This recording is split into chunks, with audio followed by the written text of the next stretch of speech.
Unleash your professional authenticity as an introverted personal trainer. Hey, Sensei Sarah here with another incredible insights episode for every introverted personal trainer who wants to feel more comfortable putting yourself out there and find a balance between professionalism and authenticity without having to reveal too much of your inner world. So, let me explain what I mean. So, the first insight this week is be honest with yourself. So let's face it, introverts don't really like letting other people in. It can take us a long time to trust people enough to show them sides of our personality that we prefer to keep private. But as a personal trainer these days, especially online, showing your personality comes as part of the deal, I'm afraid. You may have heard the phrase know, like, and trust in the marketing world, which is essentially what potential clients must do before they decide to buy from you. So, putting yourself out there, especially on social media, is a bit of a shortcut when it comes to that process. When you share your personal life as well as your professional life, people feel like they know you, which gives them the chance to decide whether they like what you say and then trust you enough to pay you some money. But for introverts, this is really hard, and that's why it's really important to be honest with yourself about what you are and are not willing to share. So for me, the decision was kind of taken out of my hands. I've been with my partner Pete for just over 20 years, and he absolutely hates social media.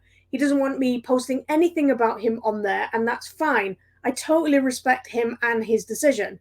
And my parents are pretty much the same. And I'll be honest, when I go to visit friends, taking a picture to post on Facebook is really not my first thought. In fact, I probably won't even think about it until I get home or way after the event. So you'll probably never see pictures of me and my family or friends on social media. But I do love my dog, cooking, and the beautiful countryside that I live in. So being honest with myself about that means that I'm not constantly telling myself that I should be sharing more or pushing myself to share more than I feel comfortable with online. So, insight number two is share your experiences. So, a huge part of authenticity is sharing your experiences, both good and bad. And when I first started as a personal trainer way back in 2001, it was believed that professionalism meant just talking about work all the time. You know, you had this front, this persona that you had to give people. And you ended up talking about work all of the time, and we know how boring those people really are. And I've been guilty of that loads of times. And social media has made many of us realize that it's actually our imperfections that make us relatable and believable. But it's especially hard for introverts to admit when they're struggling. We like to figure things out on our own, or at least try. The thing is, nobody ever said that we had to talk about our struggles as we're going through them. Sharing your experience of a tough time, even when you've come out of the other side of it, is a great way to show your individuality and that you're a genuine human being who's just trying to do your best in life.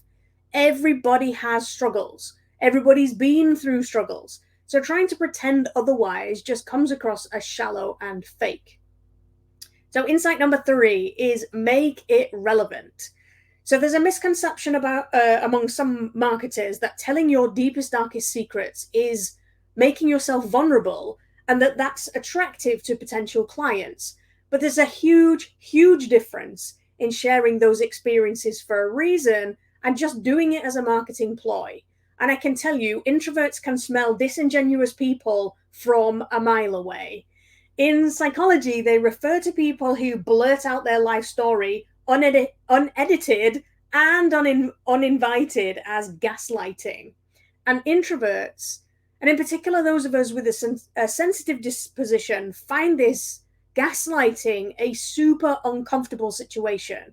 And my feeling has always been if I don't like it being done to me, then I won't do it to anyone else. And that's why every story, every glimpse into your personal life needs to be relevant. Don't just blurt out your biggest trauma for the sake of it. And for God's sake, don't keep laboring the point either. I've heard so many marketers bang on about their past lives, telling the same story and over again. And every time I hear them go, oh, back when I think, oh, here we go again. And it actually makes me pull away from those people rather than making me trust them. It's like they're throwing their story in my face to distract me from the fact that they have nothing of substance to say. So, if you're going to share details of subjects that people might find uncomfortable, make sure you say it in a way that's relatable to your potential clients. So, here's what I'd like all of you to take away from this week's incredible insight. Firstly, being authentic in your marketing stems from being comfortable in who you are, what you're doing, and who you're trying to do it for. The second thing is that professionalism stems from trying your best for your clients every single day. And thirdly, as long as you have both of those things in your heart, you'll naturally find the balance of professionalism versus authenticity that you're looking for. So the bottom line here really is that you don't have to reveal your innermost thoughts or your deepest, darkest secrets in order to be authentic. So when you're ready to take this to the next level, may I suggest that you grab a copy of my planner, the Ultimate Energy and Confidence Whoosh Planner for Introverted Personal Trainers. You can find that at kickasspt.com/whoosh. It'll help you so that you can easily find confidence in your authenticity and not lose yourself in your professionalism. So thanks for watching. I'm Sensei Sarah, and I will see you on the next episode.